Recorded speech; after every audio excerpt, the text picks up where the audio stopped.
Kote ulimwenguni watu wote watambua, Tanzania yetu ndiyo nchi ya furaha.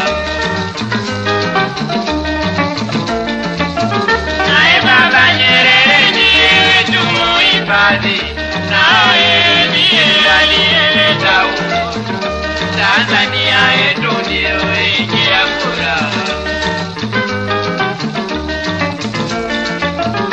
Tanzania yetu ndiyo nchi ya kusifiwa, kote ulimwenguni watu wote watambua, Tanzania yetu ndiyo nchi ya furaha. Naye Baba Nyerere ndiye wetu muhifadhi, naye ndiye aliyeleta uhuru.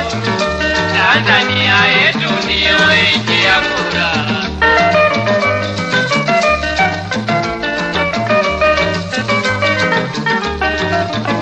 Naye Baba Nyerere ndiye wetu muhifadhi, naye ndiye aliyeleta uhuru. Tanzania yetu ndiyo nchi ya furaha.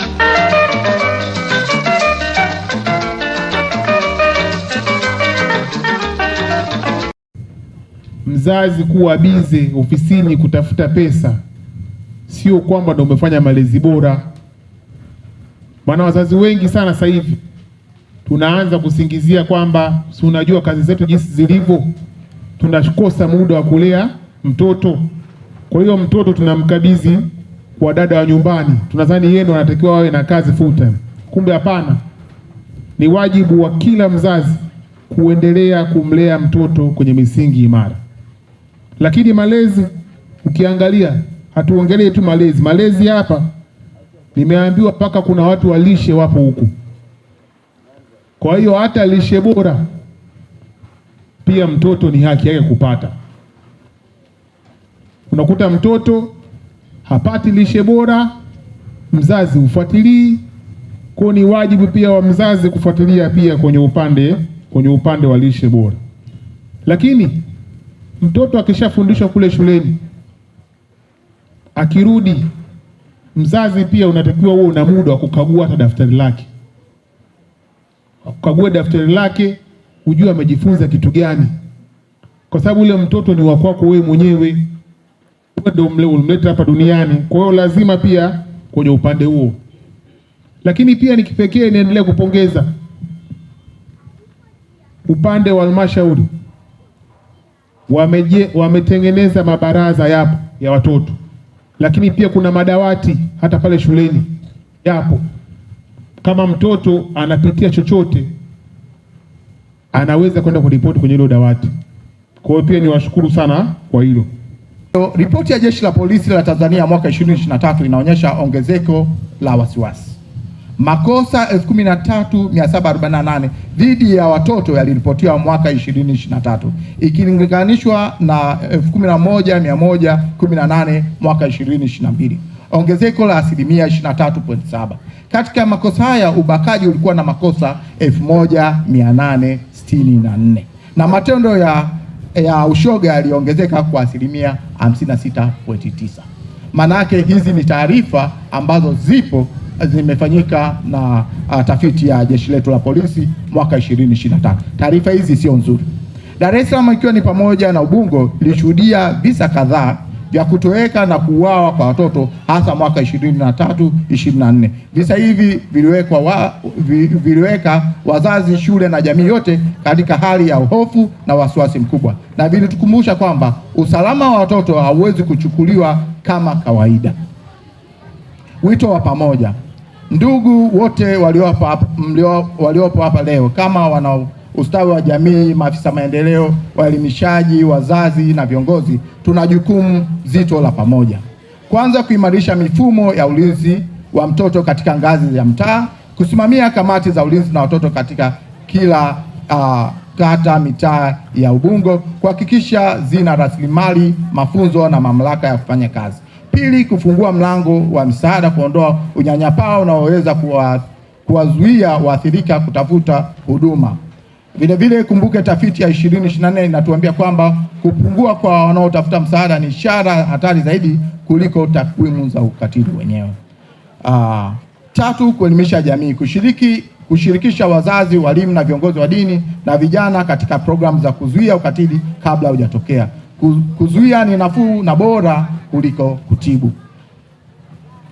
4, kushirikiana na serikali, asasi za kiraia, taasisi za kimataifa na wananchi wote.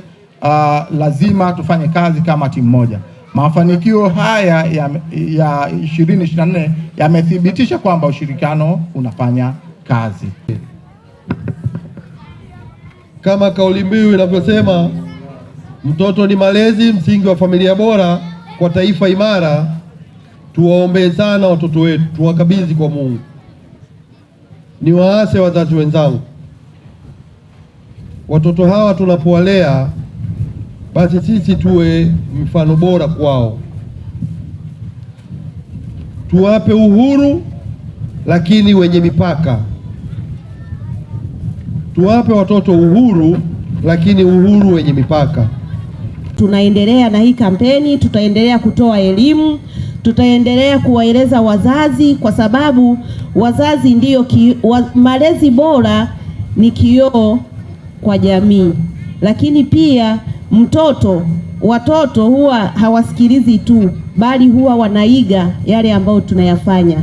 Kwa maana hiyo, wazazi tunatakiwa pia kuwa mfano bora kwa familia zetu na kwa watoto wetu, ili tuweze kuwa na watoto bora kwa baadaye. Hiki kizazi cha sasa ndio watoto tunaowategemea kuwa viongozi miaka ijayo. Hivyo tunatakiwa kuwapa malezi bora ili tuweze kupata viongozi bora miaka ijayo. Sisi Polisi Gender Desk kazi yetu ni moja, ulinzi wa raia na mali zao. Lakini kwa leo na kwa kitengo chetu, kazi yetu kuu ni ulinzi wa watoto, ili watoto wetu wasifanyiwe vitendo vya kikatili na unyanyasaji. Mengi yamezungumzwa, naomba nisiwe mwongeaji sana, niende tu moja kwa moja kwenye swala la ulinzi wa watoto. Kauli mbiu yetu leo inasema mtoto ni malezi, lakini malezi bila ulinzi sio kazi ya maana. Kwa hiyo nawaomba ndugu wazazi, walezi, walimu na wale fit person wa watoto wetu, tuzingatie ulinzi wa watoto wetu. Sisi Polisi Gender Desk kauli yetu inasema ulinzi wa mtoto ni jukumu la kila mmoja wetu. Tusikae tukasema tu polisi wapo watawalinda watoto. Hapana, polisi tupo wachache, watoto ni wengi. Kwa hiyo ulinzi wa watoto ni jukumu la kila mmoja wetu, na ili tuhakikishe watoto wetu wanafikia malengo yao, lazima wawe salama nyumbani, wawe salama shuleni, wawe salama kwenye nyumba za ibada. Wazazi na wanajamii na vyombo vyote vinavyohusika na malezi ya watoto vifanye mambo yafuatayo. Jambo la kwanza, kama wazazi tutoe huduma za kijamii kwa watoto wetu, na hasa chakula, mavazi na mahitaji mengine, ili watoto wasishawishike, vitu hivyo visitumike kushawishi watoto kufanya uovu au kuingizwa katika mwenendo hatarishi. Naomba wazazi tuwape watoto chakula, tuwape watoto mavazi na kila mahitaji wanayoyahitaji. La pili, tuwape watoto elimu.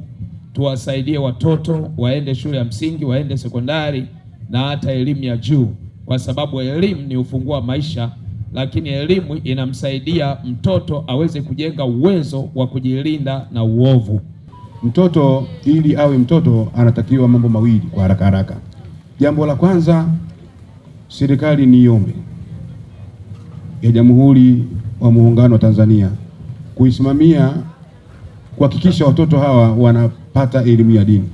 Elimu ya dini ndiyo chanzo kikubwa cha kumfanya mtoto awe na maadili haya ambayo leo tunayoyataka. Mheshimiwa Diwani amesema kwamba kuna mtoto kamuua baba yake. Sasa kwa akili ya kibinadamu tu, inawezekana vipi mtoto amuue baba yake ambaye baba sababu ya yeye ndio kuishi katika ulimwengu huu? Yani anadiriki vipi mtoto? Kwa hiyo unaona kabisa kwamba mtoto huyu amekosa maadili ya nini? Maadili ya dini. Kwa hiyo la mwisho pia ni waasi wazazi, tuwe karibu na watoto zetu. Mtoto mwenye mapenzi mazuri, mtoto mwenye mapenzi ya karibu na mzazi wake, sidhani kama mtoto huyu atabadilika kesho akawa nyoka.